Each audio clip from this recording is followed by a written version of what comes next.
everyone, George Farmer here, and I'm here today at Dennerle HQ in Germany to set up this aquarium using Dennerle plants and products. I can't wait to get underway. It's going to be a really good aquascape and I really hope you enjoy the show.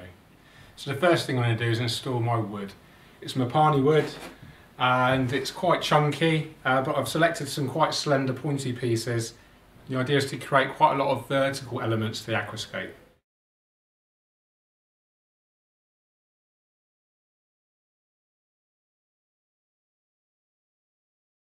Okay, so that's the wood positioned pretty much how I want it to be. I can do some final adjustments later on. And the next step is going to be actually adding a little bit of soil around the sides and the back. And then on top of the soil I'll add some rocks. So next I'm just going to use a paintbrush and just literally paint the soil where I want it to go. So I'm going to have it sloping more steeply towards the rear and more shallow at the front. That helps create an extra sense of depth. It also allows, if you wanted to plant heavier rooted plants in the background.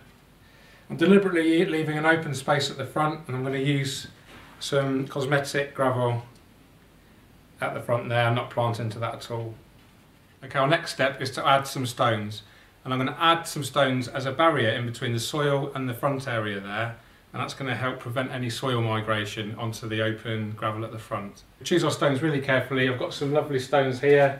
I've actually smashed up some big rocks into smaller ones to get ideal sizes, and I'm just going to position them really carefully to make them look as natural as possible.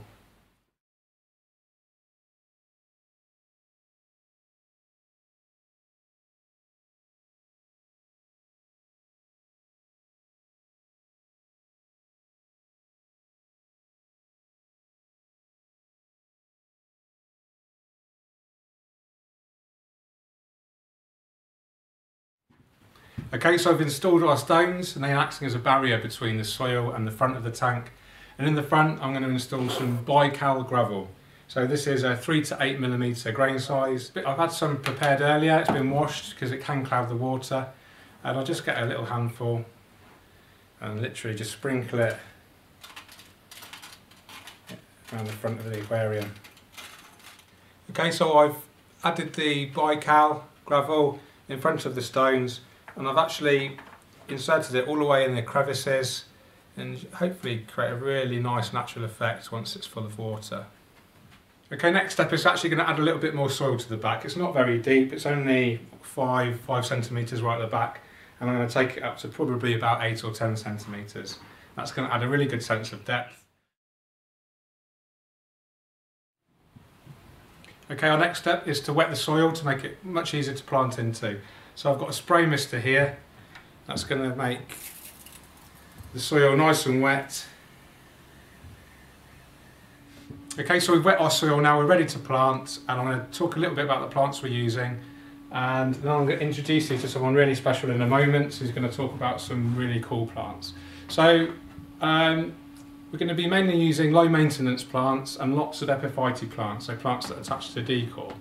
The plants that we're going to be planting into the soil are all the planted in vitro Dennerle plants. So we've got some beautiful Cryptocorini lutea hobbit, which is a lovely small Cryptocorini which has a beautiful colour, almost like a greeny brown-red tinge to it.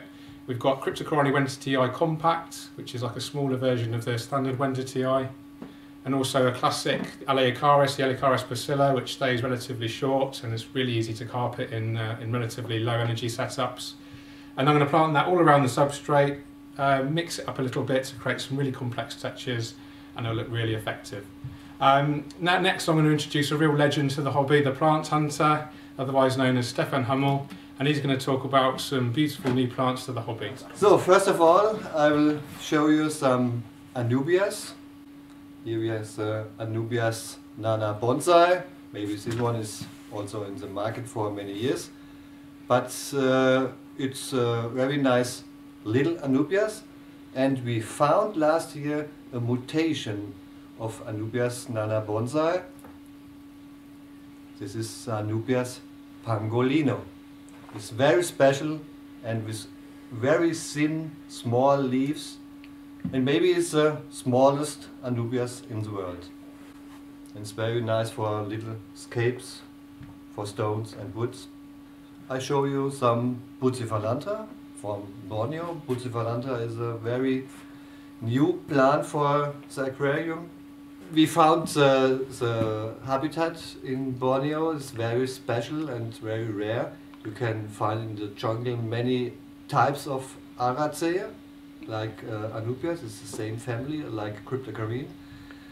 And we found the Bucephalandra, the small one, we call it wavy leaf. And we collect some plants and bring it in our lab.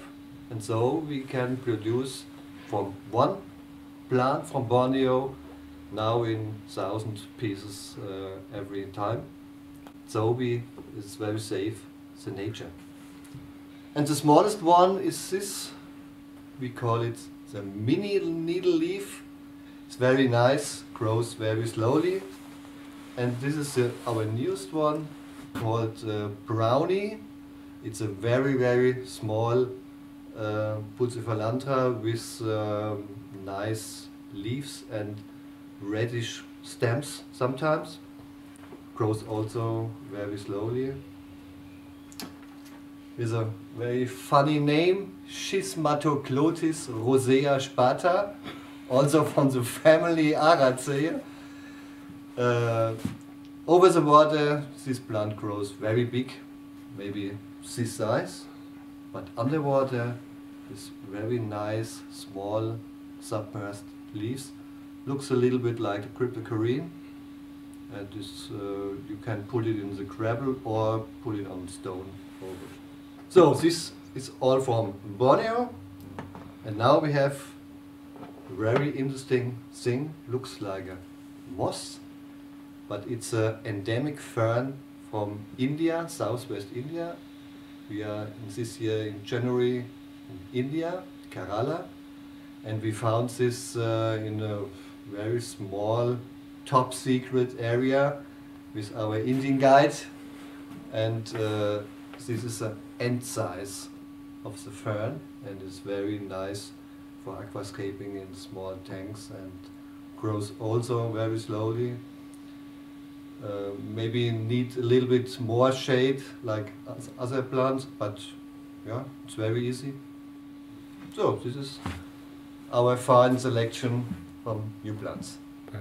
Okay, first plant I'm going to use is Cryptocarine Wendertii compact. I've already prepared it. It's in vitro, so it needs separating from its agar jelly and then separating into individual portions. You can split it up into as many portions as you can for better coverage, but for ease of use today I'm keeping them quite large bunches. So I've got the portion there, put it in between my tweezers, and then push it into the soil gently, and then lift out the tweezers, and hopefully the plant will stay there.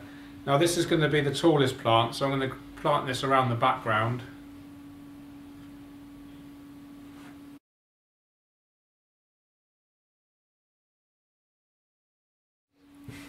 Next I'm going to plant the Cryptocarine lutea hobbit.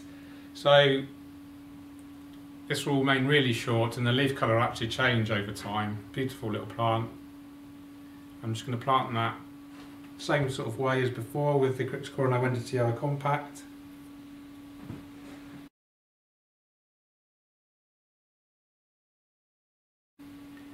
One of the advantages of in vitro plants, they're guaranteed to be free from algae, snails and pesticide free as well. So they're a really good plant for aquascapers. You also get a lot for your money. So they might be smaller than regular plants, but you get more of them. Definitely my favourite type of plant.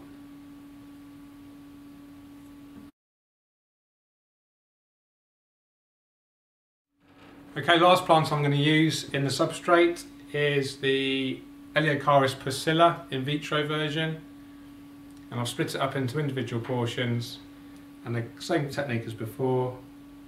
Push it into the soil with your tweezers, gently remove your tweezers, and it will hopefully stay in place. In vitro plants tend to have very small root structures, especially Eleocharis, so you might need to bury it a little bit further than you might think, just to help anchor it into the soil.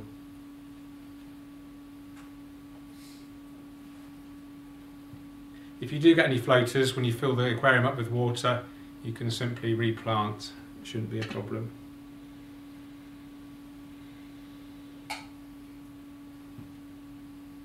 So I'm planting the Eleocharis in between the cryptocorynes, and hopefully it will end up being a really kind of complex texture of colours and forms, and really help create this natural effect. And this is a fairly slow growing Eleocharis, so it won't hopefully smother the crypts, and it's not very demanding in terms of light either, so if the crypts do overshadow it, it shouldn't cause a problem.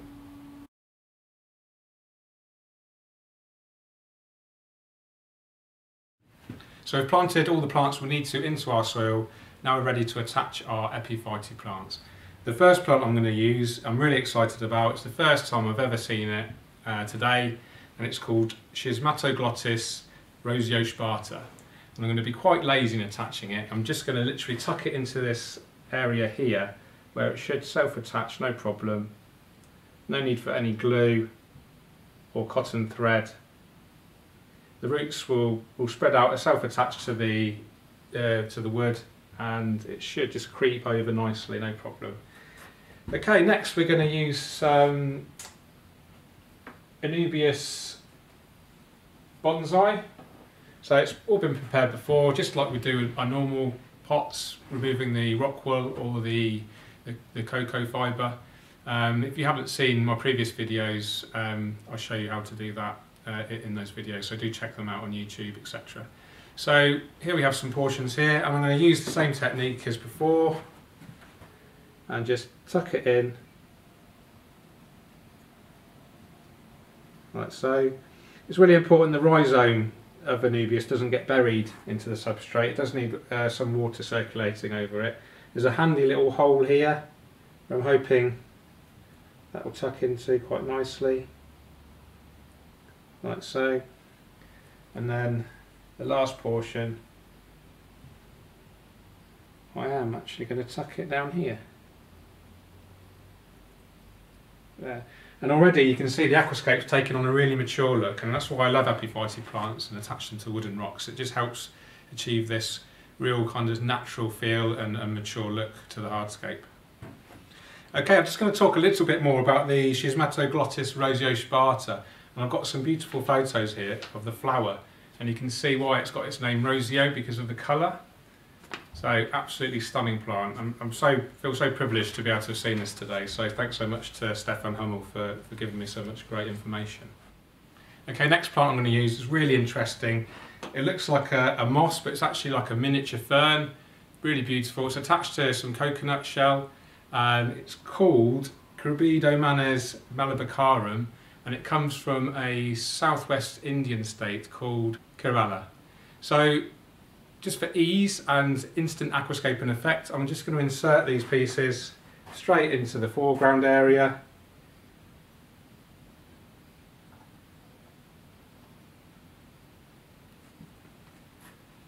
And it just shows how you can create instant impact in an aquascape without much effort at all. Perfect for beginners, for guys like me that want to create a high impact aquascape almost immediately. Next plant I'm going to attach to the wood is Anubias Pangolino. Absolutely adore this plant. It's probably the smallest Anubias in the world, and using a very similar technique as before, I'm just going to poke it into the area, it'll just self-attach, and we get that instant impact that I was talking about earlier. It's a real treat to be able to use these plants from Dennerle today. Some really, really beautiful species. Next plant I'm going to use attaching to the wood is a really, really trendy species at the moment, Bucephalandra. This is Bucephalandra wavy leaf, for obvious reasons. The leaves have a wavy pattern to them. All Dennerle obviously. So exactly the same technique as before. find a suitable position and then just insert it. Next I'm going to plant some Bucephalandra mini needle leaf. It's my actual favourite Bucephalandra species. Really small, very slow growing. And again I'm just going to poke it in some areas around the foreground where it should self-attach. So the next plant I'm going to use is Bucephalandra Brownie. This is really new to the hobby, very small leaf structure, beautiful. We'll go a more brown colour as it develops. And to do that, to attach it to the wood, I'm actually going to use some super glue. So to do that, remove the lid very carefully and then gently apply only a small tiny dot of super glue, and that should be enough to attach your plant. Super glue does tend to go white underwater and looks really unsightly, so it's important to cover as much of it as you can up, and be careful not to glue your finger to the wood or the plant. There we go, and I'm just going to repeat that process.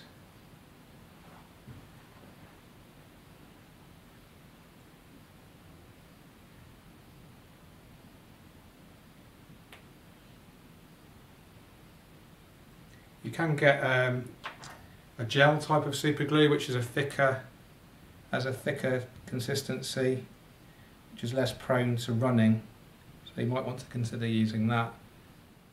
Last piece of the Bucephalandra Brownie, just here on the right.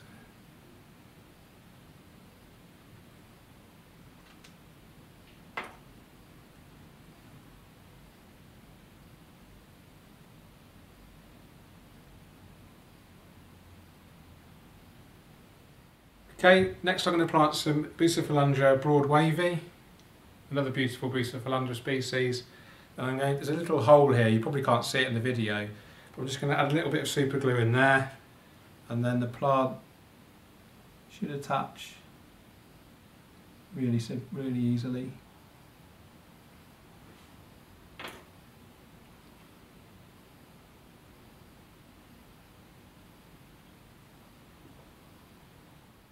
And now another small hole here, using exactly the same technique. One of the great things about Bucephalandra, it's so slow growing, so it's very low maintenance. All the plants here are slow growing, except potentially the Eleocharis, but that's going to be overshaded by the Cryptocorini, so that should slow the growth down of that. I'd expect this aquascape to look really good in 3 to 4 months' time.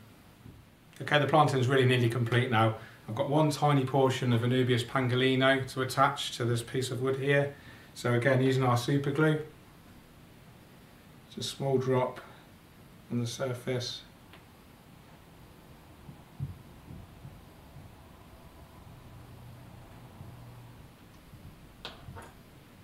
And then offer up our Anubias.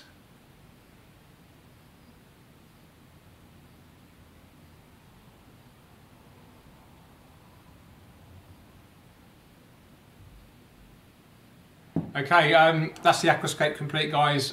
We just need to fill it up. We're going to do that later on.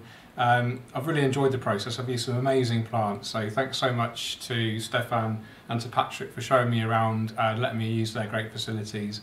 I think it's a beautiful tank. It's just going to get better as it goes along, and I'm really excited to see its progress. So thanks, guys. Thanks, George, for being with us, and we really enjoyed the day with you. And this tank will be at our boss office. Excellent. We will enjoy that. Cool. Okay. See you. See ya. Okay, take care. Thanks for watching. Bye bye. Bye bye.